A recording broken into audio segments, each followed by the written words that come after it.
Hello friend, আজকে আবারও একটা টি টাইম রেসিপি নিয়ে চলে এসেছি। রেসিপিটা হচ্ছে আমের চপ। আমের চপের জন্য আমরা নিয়ে নিয়েছি একটা গোটা আস্ত কাঁচা আম। এখানে ভাজা মশলার জন্য আমরা নিয়ে নিয়েছি আস্ত জিরে, মৌরি আর শুকনো লঙ্কা, আর নিয়েছি আদা, রসুন, লঙ্কা কুচি।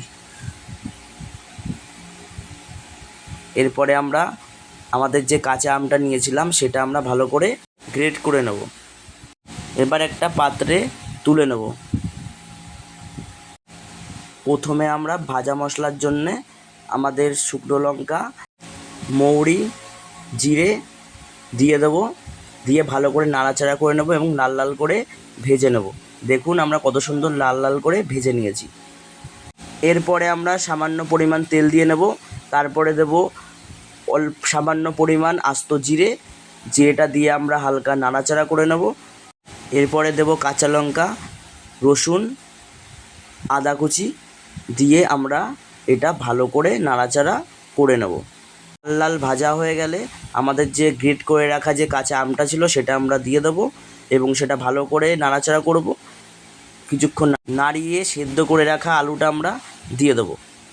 এটা ভালো করে নাড়িয়ে আমরা যে আগে থেকে যে ভাজা মশলাটা করেছিলাম সেটা আমরা দিয়ে দেবো গুঁড়ো করে।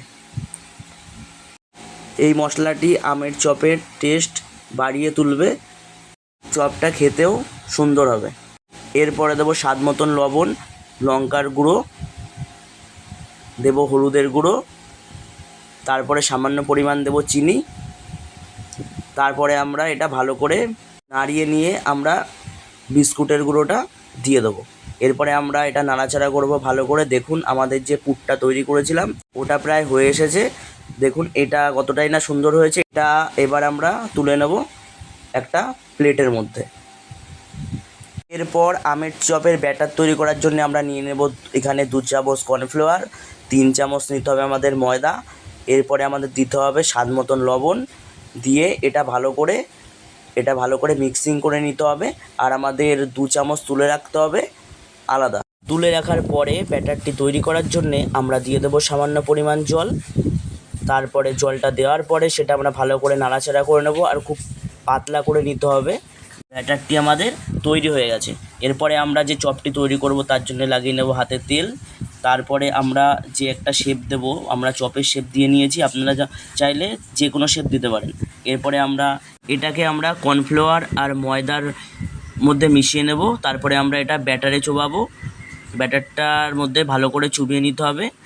তারপরে এটাকে আমরা তুলে এটা আমরা বিস্কুটের গুঁড়োর মধ্যে ভালো করে মিশিয়ে নেব।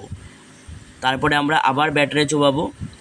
তারপরে ব্যাটারটার মধ্যে ভালো করে চুবিয়ে এটা আবার আমরা বিস্কুটের গুঁড়োর মধ্যে মিশিয়ে নেব ভালো করে, কারণ এটা যেন ফেটে না যায় ভাজার সময়। এর জন্য আমাদের ডবল কোট করে নিতে হবে। দেখুন এটা আমরা সবগুলো করে ফেলেছি। এরপরে আমরা দেব কড়াইয়ে তেলটাকে আমাদেরকে গরম করতে হবে।